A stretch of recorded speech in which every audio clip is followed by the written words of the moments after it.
I couldn't escape the world as a little boy. When I was 6 years old, my parents bought me a globe, and they put this globe next to my bed.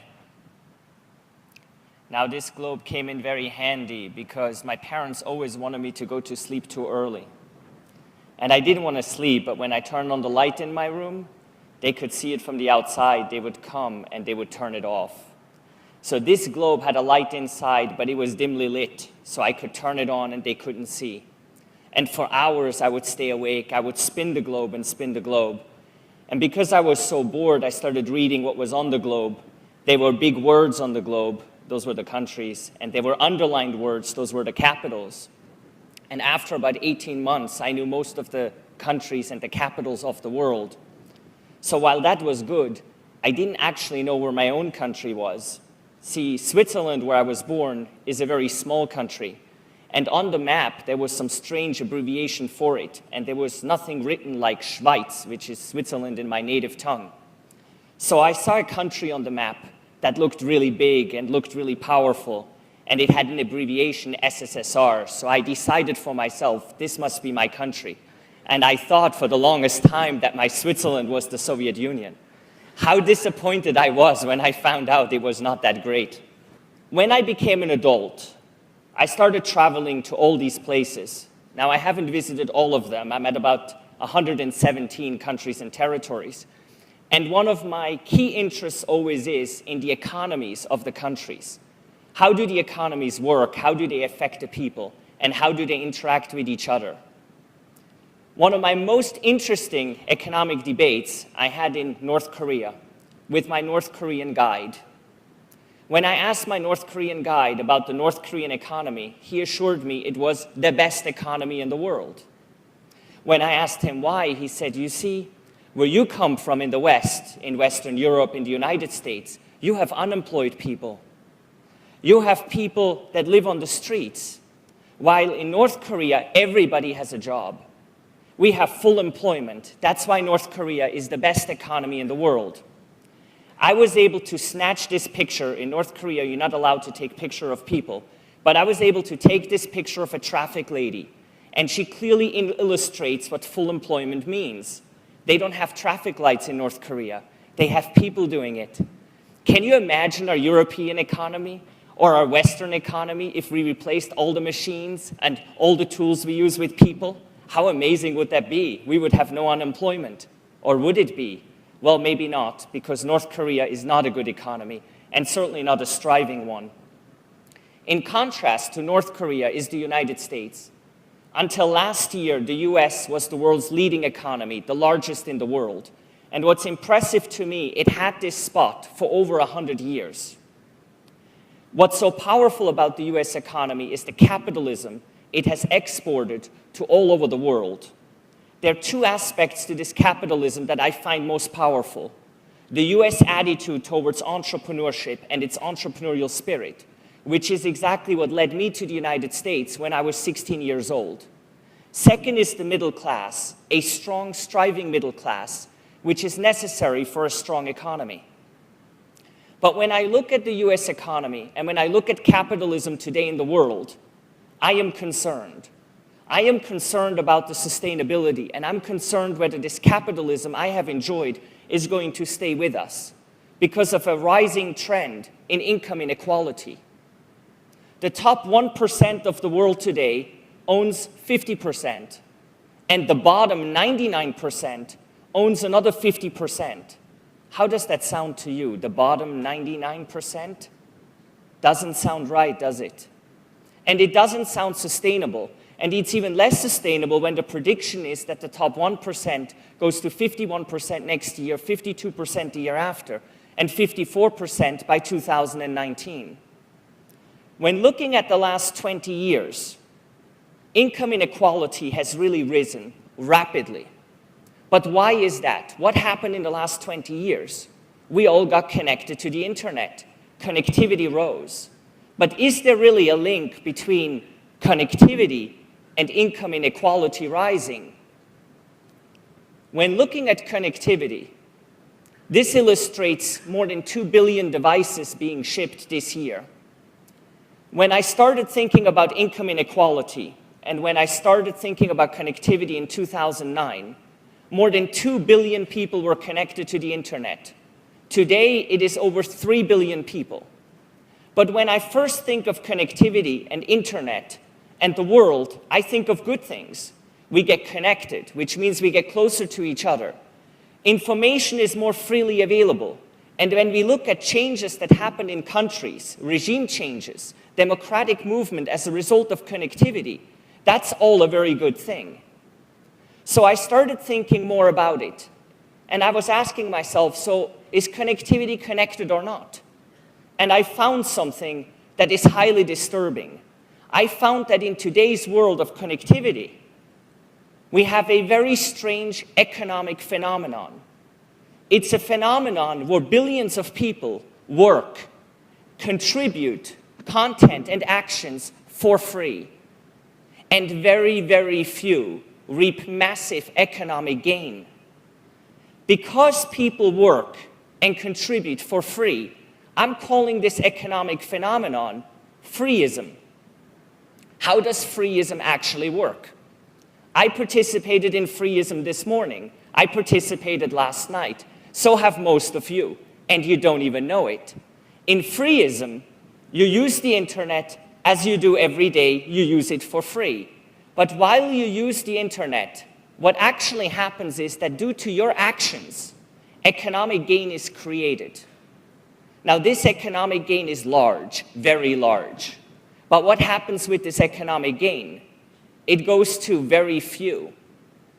Now, think about it. The way I define FREEISM, billions of people work, contribute content and actions for free, and very, very few reap all economic gain. In a system where billions of people work for free and only very few reap all the gain, income inequality is virtually built in. Now, I'm not saying that FREEISM is the reason for rising income inequality, but what I am saying is it's a reason for it, a reason most of us have never thought about. In 2009, I had a vision. I had a vision of a more fair world, because when I think of FREEISM, what comes to my mind, it's not fair. It just isn't. It doesn't make any sense. So I thought, why not create an economy that is fair? Why not create an economy that's based on sharing? Why not create an economy where if we contribute, we actually earn a piece that that contribution creates? If value is created, we receive something from it as a return. So when I asked my friends, what do you think about an economy that's based on sharing? And then imagine when we share with the people have a choice to either cash out for themselves or to share part of what they earn with the community. So sharing becomes true sharing, and they can do greater good in the world. So when I told my friends about this concept, they had 3 reactions to me. The first reaction, wow, this sounds like a great idea. The second reaction, this is too good to be true. And the third reaction, it's impossible to build this in the real world. Because most of my friends that I talked to had a first reaction of wow, I'm calling this new economic system WOWISM. So how does WOWISM work? In WOWISM, we all do the things we do regularly. We don't change our patterns. All the things we currently do for free, we now do for WOW. In WOWISM, economic gain is generated, just like in FREEISM, the same way, from namely the actions of chat and call, in the example you will see later today. But in WOWISM, this gain is distributed back with the community. In fact, the way WOWISM is defined as an economic system where the majority of economic gain is shared with the community, and the community can then share in turn to do good in the world. Doing good. So in WOWISM, the community earns, and then everybody in the community has a choice how much of that they want to cash out for themselves and how much of that they want to share with a cause, with a charity they care about. So what is this charity thing all about? It's difficult to do charity today for most of us. So in WOWISM, we need to make it easy. We need to make it just a few clicks away. And I personally believe that through WOWISM, when we give unselfishly to a cause that we care about, it actually increases our happiness. There is an interesting TED Talk by Dan Gilbert from Harvard about this concept of unselfish sharing and happiness. So I want this economy actually to create happiness among those that use it. Is this just a utopia, or is this a reality? I mean, think about it. A new economic system that's based on sharing, a new economic system that's based on doing good, a new economic system that's based on making the people happy. Come on. Can't be real. It's just a fantasy in someone's mind. And you know, for a long time it was. Because between the summer of 2009 and early 2011, I couldn't figure out how to take this concept, this wow concept, and actually turn it into something real. Turn it into a platform that can actually work, and into a platform that can transform the way we use the internet every day.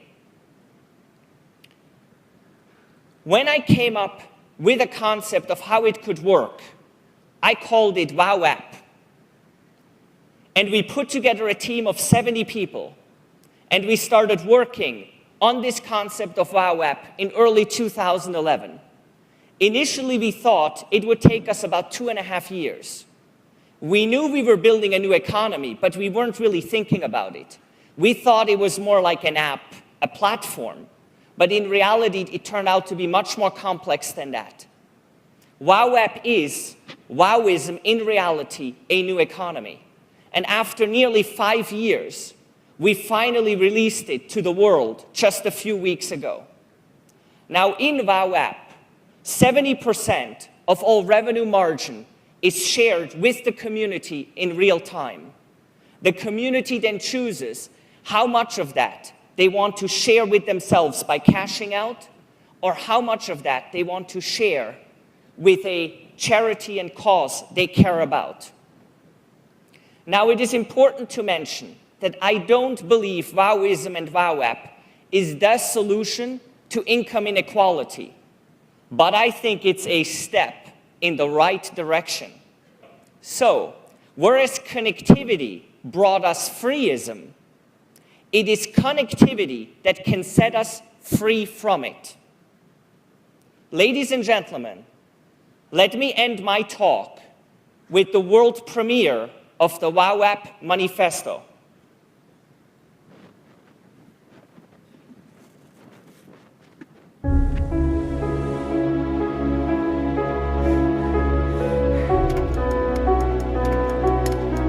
Isn't there something we missed in this grand scheme where the internet is everywhere?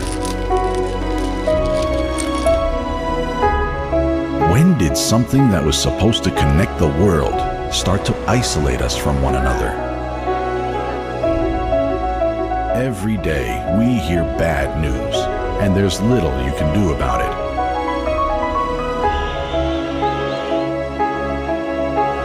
How come the more the internet lets us know, the less it makes us feel?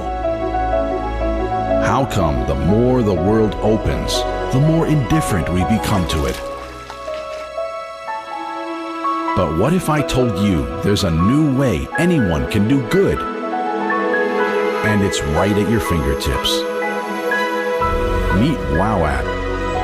The first platform where you can chat, call, earn, and share, and do good while doing so. WOWApp is a free app that shares more than 70% of all revenue margin with its members, which they can use freely or donate to one of nearly 2,000 charities featured in the app, so that sharing becomes true sharing. You can also do good for yourself by cashing out.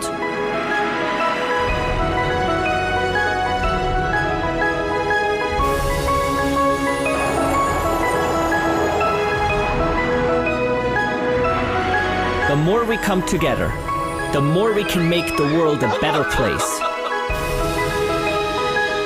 Join the WOWApp community and discover the power of sharing. Let's make a difference in this world. It's time for WOW.